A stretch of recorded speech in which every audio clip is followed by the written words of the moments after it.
என்னுடைய இந்த இன்றைய சிறிய சிந்தனையில் ரெண்டு முக்கியமான விஷயத்தை பற்றி உங்களோடு பகிர்ந்து கொள்ளலாம் என்று நான் நினைக்கின்றேன். இந்த ரெண்டு முக்கியமான விஷயத்துக்கும் நெருங்கிய தொடர்பு இருக்கின்றது. ஒன்றை விளங்கப்படுத்துவதற்காக இன்னொரு விஷயம். தர்ம கணக்கு என்பது எல்லோருடைய வாழ்க்கையிலேயும் இருக்கின்ற ஒரு கணக்கு. அந்த கணக்கை விளங்கப்படுத்துவதற்கு முல்லாவினுடைய ஒரு சிறிய கதை, இந்த இரண்டையும் ஒருங்கிணைத்ததுதான் இன்றைய என்னுடைய சிந்தனை.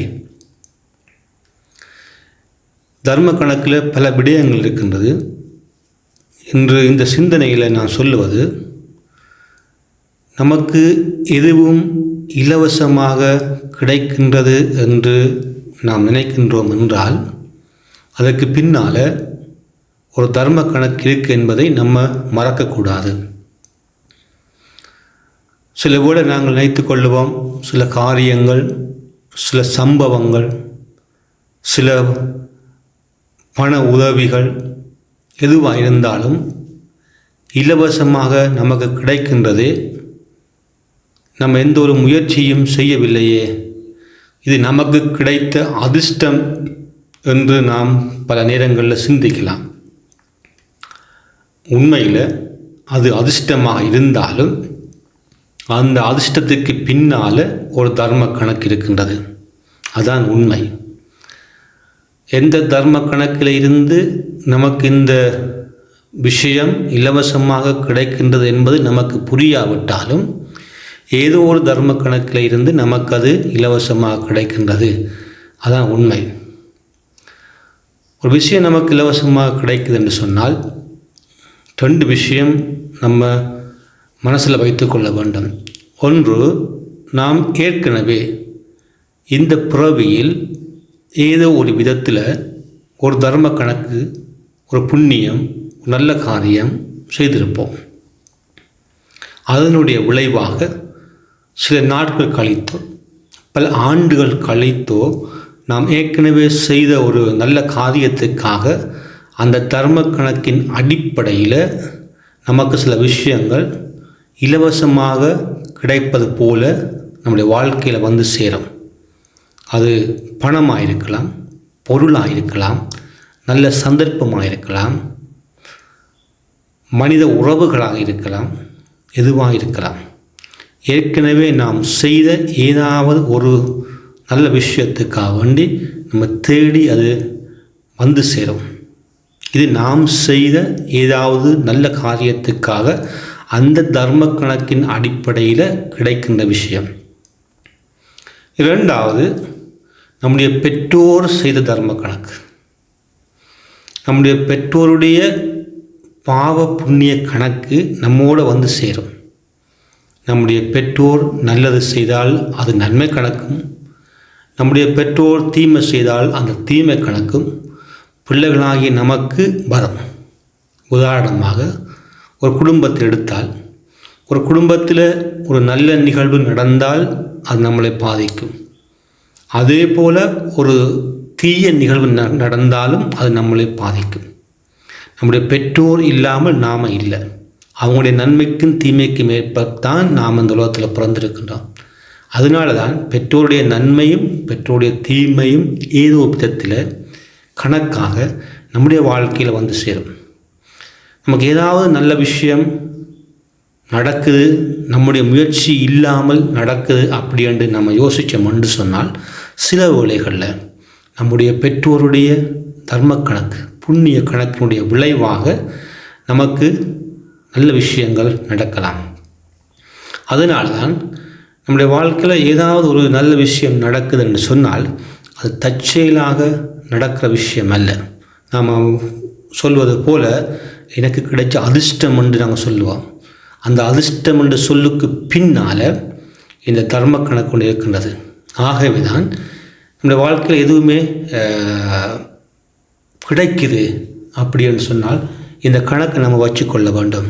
ஒன்று, 2 கணக்குக்கு மேலாக படைத்தவனுடைய அல்லது நாம் வழங்குகின்ற கடவுளுடைய கிருபையில் ஒரு கணக்கு இருக்கின்றது. திருவிழா கடவுள் கூட நம்ம கொடுத்துட்டு போயிட்டே இருப்பான். ரெண்டாவது, நம்ம செய்த புண்ணியம் ஏதோ ஒன்று நம்மளை தேடி வரும். அது இந்த பிறவியில் நம்ம செய்த ஒரு விஷயமாக இருக்கலாம், அல்லது போன பிறவியில் நம்ம செய்த தர்ம கணக்காக இருக்கலாம். ஏதோ ஒன்று நிமித்தம் நமக்கு அது வாழ்க்கையில் வந்து சேரும். மூன்றாவது, நம்முடைய பெற்றோருடைய தர்ம கணக்கின் பிரகாரம், அவங்க செய்த புண்ணியத்தின் பிரகாரம் நமக்கு அது வந்து சேரும். அதை சொல்லுவாங்க, தன் ஊரார் பிள்ளையை ஊட்டி வளர்த்தால் தன் பிள்ளை தானாக வளரும் அப்படி சொல்லுவாங்க. இது பழைய காலத்து நம் முன்னோருடைய பழமொழியாக இருந்தாலும், ஊரார் பிள்ளை நம்ம ஊட்டி வளர்க்கின்ற பொழுது தன் பிள்ளை தானாக வளரும். இந்த தர்ம கணக்குக்குள்ளே வந்து சேர்கிறது. நம்ம செய்கின்ற புண்ணியம் மற்ற பிள்ளைகளுக்கு செய்கின்ற ஒரு தாய் தகப்பன் செய்கின்ற புண்ணியம் இந்த பிள்ளைக்கு ஒரு காலத்தில் அது போய் சேரும். இது ஒரு தர்ம கணக்கு. நமக்கு தெரியாவிட்டாலும் இது ஒரு தர்ம கணக்கு போய்கொண்டிருக்கின்றது. ஆகவே தான் நமக்கு எதுவும் இலவசமாக இங்கு கிடைப்பது கிடையாது. எல்லாமே கணக்கு வழக்கத்தோடு சம்பந்தப்பட்டது. ஆகவே என்ன நன்மை செய்தாலும், என்ன புண்ணியம் செய்தாலும், என்ன ஒரு தர்மத்தின் அடிப்படையில் ஒரு காரியம் செய்தாலும் அது தர்ம கணக்காக, புண்ணிய கணக்காக அது நம்முடைய வாழ்க்கையில் வந்து சேரும். இதில் நமக்கு ஒன்று புரிய வேண்டும். எப்படி நன்மை செய்யும்போது நமக்கு நன்மை கணக்காக வருகின்றதோ, அதே போல் நம்ம தீமை செய்தமென்றாலும் அது தீமை கணக்காக வாழ்க்கையில் வந்து சேரும். அது இன்னும் ஒரு காணொளியில் நம்ம அதை பார்த்து கொள்ளுவோம். அப்போ ஒரு நம்ம செய்யாத ஒரு உதவிக்கு, அல்லது ஒரு நாள் நம்ம படைத்து நம்ம வழங்குகின்ற கடவுளுடைய கிருபையினால் நமக்கு கிடைக்கின்ற உதவிக்கு, நம்முடைய பெற்றோர் செய்த உதவிக்கு நமக்கு ஒரு காரியம் நடக்குது என்று சொன்னால், விஷயம் நடக்கின்றது, நம்ம வாழ்க்கையில் வந்து சேருகின்றது சொன்னால், அதை நம்ம பெற்றுக்கொள்ள வேண்டும். அது எப்படி நம்ம பெற்றுக்கொள்வது? அப்போ வர்ற நேரத்தில் அப்படியே வாங்கி கொள்வதா? இல்லை. உதாரணத்துக்கு ஒரு பொருள் நமக்கு வாழ்க்கையில் வருகிறது, அல்லது நமக்கு ஒரு பண உதவி நமக்கு வாழ்க்கையில் வருகின்றது, நமக்கு தெரியாமலே நம்ம முயற்சியில் வந்தது. அது எப்படி நம்முடையதாக்கி கொள்வது? அப்படி பார்த்தோம்னு சொன்னால், ஒரு விஷயம் வருகின்ற பொழுது அப்படியே தூக்கி பாக்கெட்டில் போட்டுக்கொண்டால் அது நமக்கு சொந்தம் அல்ல. அதனால தான் நமக்கு இலவசமாக ஏதாவது கிடைக்கின்ற பொழுது அந்த இலவசத்தில் இருந்து நம்ம ஒரு சிறு பகுதியாவது நம்ம திருப்பி ஒரு தர்மமாக இன்னொரு ஆளுக்கு கொடுக்க வேண்டும். அப்படியே வார எல்லாத்தையும் தூக்கி கொடுப்பது என்பது முக்கியம் அல்ல. அந்த வந்தால் அதில் ஒரு சிறு பகுதியாவது தூக்கி நம்ம மற்றவர்களுக்கு கொடுக்கின்ற பொழுது நமக்கு அது சொந்தமாகின்றது. ஏனென்று சொன்னால், உதாரணத்துக்கு நம்முடைய நமக்கு ஒரு பெருந்தொகையான பணம், ஒரு 10,000 ரூபா பணம் நமக்கு இலவசமாக யார் கொடுக்கின்றார்கள்? இல்லை வந்தால் வைத்துக்கொள்ளப்பா 10,000 ரூபா பணம் இருக்கின்றது அப்படி என்று சொல்லி யாராவது தந்தார் என்று சொன்னால், அந்த 10,000 ரூபாயை தூக்கி நம்ம பாக்கெட்டில் வைத்தோம்னு சொன்னால் அது ஒரு குறிப்பிட்ட காலத்துக்கு பின்னால் அதே ஒரு விதத்தில் அது இல்லாமல் போய்விடும். நமக்கு இலவசமாக 10,000 ரூபா வந்திருக்கின்றது, யாரோ கொடுத்துருக்கின்றார்களே, அந்த 10,000 ரூபாயில் ஒரு 10 ரூபாய் எடுத்து ஒரு ஏழைக்கு நம்ம கொடுக்கின்ற பொழுது அந்த தர்ம கணக்கு, இந்த 10,000 ரூபாயில் இவன் 10 ரூபாயை தூக்கி திருப்பி இவனுக்கு ஏழைக்கு உதவி செய்கின்றான் என்று பார்க்கின்ற பொழுது அந்த 10,000 கொடுத்த உடனே, அந்த 10 ரூபாயை கொடுத்த உடனே இந்த 10,000 ரூபாய் நமக்கு சொந்தமாகின்றது. அதனால தான் இலவசமாக நமக்கு வருகின்ற நேரத்தில் ஒரு சிறிய விஷயத்தையாவது எடுத்து இன்னொருவருக்கு கொடுக்க நம்ம மறந்து போகக்கூடாது. இலவசமாக தானே வருகின்றது, ஆகவே எனக்கு அது சொந்தம், இதை நான் யாருக்கு கொடுக்க வேணும் அப்படியெல்லாம் நாம் நினைத்தோம் என்று சொன்னால் அந்த வந்ததும் திரும்பி போய்விடும். அதுதான் பல நேரங்களில் நாங்கள் இந்த விஷயத்தை மறந்து போயிடுவோம். நமக்கு இலவசமாக கிடைச்சிருக்கிறது, ஆகவே அது நமக்கு சொந்தம் அப்படி எதுவுமே கிடையாது. எல்லாமே தர்ம கணக்கின் பிரகாரம் வருகின்றது. இலவசமாக ஒரு காரியம் வந்தால் அதில் இருந்த ஒரு சிறிய ஒரு விஷயத்தையாவது நம்ம இன்னொருவருக்கு தர்மமாக கொடுக்கின்ற பொழுதுதான் இந்த பெரிய இலவசமாக கிடைத்த விஷயம் நமக்கு வரும். ஆகவே இதை விளக்குவதற்காகத்தான் இந்த எதுவுமே இலவசமாக இல்லை என்பதை புரிந்து கொள்வதற்காக, விளக்குவதற்காக முல்லா ஒரு கதை சொல்லியிருக்கின்றார். அந்த கதை என்று பார்த்தோம்னு சொன்னால், ஒரு வீட்டுக்கு ஒரு நண்பர் வந்தார். அந்த நண்பர் அவரை பார்த்து கேட்கின்றார், எனக்கு ஒரு பாத்திரம் தாருங்க, பாத்திரம் ஒன்று தேவைப்படுகின்றது சமையலுக்கு, நான் திருப்பி தந்து விடுகிறேன் அப்படின்னு சொல்லி ஒரு சிறிய பாத்திரத்தை வாங்கி கொண்டு போகின்றார். 2 நாள் கழித்து அந்த பாத்திரத்தோடு சேர்த்து இன்னும் ஒரு சிறிய பாத்திரத்தையும் அவர் கொண்டு வந்தார் வாங்கியவர்கள் கொடுப்பதற்கு. வாங்கியவர் கேட்டார், என்ன சிறிய பாத்திரம் அப்படி என்று கேட்கின்ற பொழுது வாங்கியவர் சொன்னார், நீ தந்த பாத்திரம் இந்த சிறிய பாத்திரத்தை எனக்கு குட்டி போட்டிருக்கிறது, அதனால தான் அந்த பெரிய பாத்திரத்தோடு இந்த சிறிய பாத்திரத்தையும் நான் கொண்டு வருகின்றேன், அது போட்ட குட்டி தான் என்று சொல்லி அவர் வாங்கிய பாத்திரத்தோடு இந்த சிறிய பாத்திரத்தையும் சேர்த்து கொடுக்கின்றார். அப்படியான்னு சொல்லி அவரும் அதை வாங்கி வைக்கின்றார் கொடுத்தவர். சிறிது காலம் போன பிற்பாடு மீண்டும் அவர் வருகின்றார். வந்து எனக்கு ஒரு குடந்தாருங்கள், நான் பாவிக்க வேணும், திருப்பி தருகிறேன் என்று சொல்லி கேட்கின்றார். அப்போ கொடுத்தவர் யோசிக்கின்றார், முதல் சிறிய பாத்திரம் கொடுத்தேன், அதுக்கு ஒரு சிறிய பாத்திரம் கொண்டு கொடுத்தாரு, இந்த முறை பெரிய குடத்தை கொடுத்தால் அதுக்கு ஒரு சிறிய குடம் கொண்டு வருவார் நினைத்து குட்டி போடும் என்று நினைத்து கொடுக்கின்றார் குடத்தை. 2 நாள் கழித்து மீண்டும் அவர் அந்த சிறிய குடத்தோடு இன்னும் ஒரு சிறிய குடத்தையும் கொண்டு வருகின்றார். இது என்ன குடம் என்று கேட்கின்ற பொழுது அது வேறு ஒன்றும் இல்லை, நீர் அந்த குடம் 2 நாளில் குட்டி போட்டு விட்டது, அதான் இந்த பெரிய குடமும் சின்ன குடமும் என்று சொல்லி அவர் கொடுக்கின்றார். அப்போ கொடுத்தவரும் அதை பற்றி மேலும் யோசிக்காமல் குட்டி போட்டிருக்குன்னு சொல்லி அதை தூக்கி வாங்கி வைக்கின்றார். இன்னும் ஒரு 2-3 கிழமை போகின்ற பொழுது மீண்டும் வருகின்றார். வந்து சொல்லுகின்றார், என்னுடைய மனைவி ஒரு கல்யாண வீட்டுக்கு போக வேண்டும், அதனால் அவள் காலத்தில் போட்டுக்கொண்டு போகிறதுக்கு ஒன்றுமே இல்லை, உன்னுடைய மனைவியினுடைய நெக்லஸ் இருந்தால் தாரம், நான் மனைவி கல்யாணம் விட்டு போன விற்பாடு கொண்டு தருகிறேன் என்று சொல்லி அவர் கேட்கின்றார்.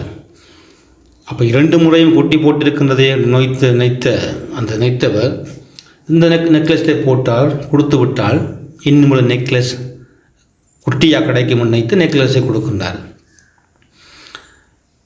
நெக்லஸை கொடுத்தவர் வாங்கி கொண்டு போய்விட்டார். இவர் 2 நாள் பார்க்கின்றார், திரும்பி வரவில்லை.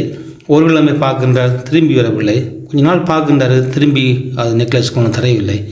அதனால் ஒரு நாள் போய் அவர் கேட்கின்றார், இந்தாப்பா என்னோட நெக்லஸ் வாங்கினாயே திருப்பி கொடுக்க இல்லையே அப்படின்னு சொல்லி அவர் கேட்கின்றார். அப்பொழுது வாங்கி இவர் சொல்லுகின்றார், நான் சொல்ல மறந்து விட்டேன், நீ கொடுத்த நெக்லஸ் பிரவச வேதனையில் செத்து போயிட்டது அப்படின்னு சொல்லி அவர் சொல்லுகின்றார். அதுக்கு கொடுத்த கேட்கின்றார், எப்படியப்பா நெக்லஸ்க்கு பிரவச வேதனை இருக்கும்? அப்பொழுது அவர் சொல்லுகின்றார், நான் முதல் முறை ஒரு பாத்திரம் கேட்டு ஒரு குட்டி போட்டு கொண்டு வந்தனே, அதை எப்படி குட்டி போடும்? அல்லது போனால் ஒரு குடம் வாங்கி இன்னொரு குடம் தந்தனே குட்டி போட்டதுன்னு சொல்லி அதை எப்படி குட்டி போடும்? 2மே பிரவேசம் கொடுக்கும்போது நெக்லஸையும் பிரவேசம் கொடுக்காது, அவர் செத்து போயிட்டு அப்படி சொல்லி அவர் சொல்லிட்டு போயிட்டார். இந்த கதையில் நமக்கு என்ன புரிகிறது அப்படி சொன்னால், நமக்கு வருகின்ற எந்த ஒரு விஷயமாக இருந்தாலும் நம்முடைய வாழ்க்கையில் அளவுக்கு மீறி எதிர்பார்க்காமல் ஒரு விஷயம் நமக்கு வருகிறன்னு சொன்னால் அது அதிர்ஷ்டம்னு சொல்லி நம்ம எடுத்துக்கொள்கிறதை விட ஏதோ அதுக்குள்ளே ஒரு கணக்கு இருக்கிறது, அந்த கணக்கு தான் தர்ம கணக்கு. ஆகவே தான் எதுவுமே நம்முடைய வாழ்க்கையில் தற்செயலாக வருவது கிடையாது, அதிர்ஷ்டத்தில் வருவது கிடையாது, அல்லது தேவையில்லாமல் வருவது கிடையாது. ஏதோ ஒரு விதத்தில் நம்முடைய வாழ்க்கையில் நமக்கு ஏதாவது வருது என்று சொன்னால் அது ஒரு தர்ம கணக்கின் அடிப்படையில் வருகிறது. அந்த தர்ம கணக்கை நம்ம புரிஞ்சு கொண்டோம் என்றால், இந்த பிரபஞ்சத்தினுடைய தர்ம கணக்கை புரிஞ்சு கொண்டோம்னு சொன்னால் என்ன வந்தாலும் அதுக்கு பின்னால் தர்ம கணக்கு இருக்கிறது. அப்படி வருகின்ற பொழுது நம்முடைய வாழ்க்கையை அந்த அலங்கரிக்கின்ற, நமக்கு வாழ்க்கையில் பிரகாசம் கொடுக்கின்ற எந்த ஒரு வரவாக இருந்தாலும் அதில் ஒரு சொல்லி பகுதியை நாங்கள் திருப்பவும் எடுத்து ஒரு தர்மம் கொடுக்கின்ற பொழுது அந்த தர்ம கணக்குக்கு நம்ம வாழ்க்கையில் வருகின்ற அந்த பெரிய விஷயத்துக்கு நம்ம சொந்தக்காராகிடுவோம். ஆகவே தான் இந்த சிந்தனையிலிருந்து நமக்கு தெரிய வேண்டிய சுருக்கமான விஷயம் என்ன, எதுவுமே இந்த உலகத்தில் தற்செயலாக நமக்கு நடப்பதும் இல்லை, கிடைப்பதும் இல்லை. அதுக்கு பின்னால் தர்ம கணக்கு இருக்கின்றது. ஒன்றில் நாங்கள் செய்ய தர்மத்துக்கு விமோசனம் கிடைக்கின்றது. அது எந்த பிறவியாக இருக்கலாம், முற்பிறவியாக இருக்கலாம். இல்லை நம்முடைய பெற்றோர் செய்த தர்மத்துக்கு விமோசனம் கிடைக்கின்றது. இல்லை அதையும் தாண்டி நாம் வணங்குகின்ற கடவுள் நம்மளுடைய இரக்கத்தின் பேரால்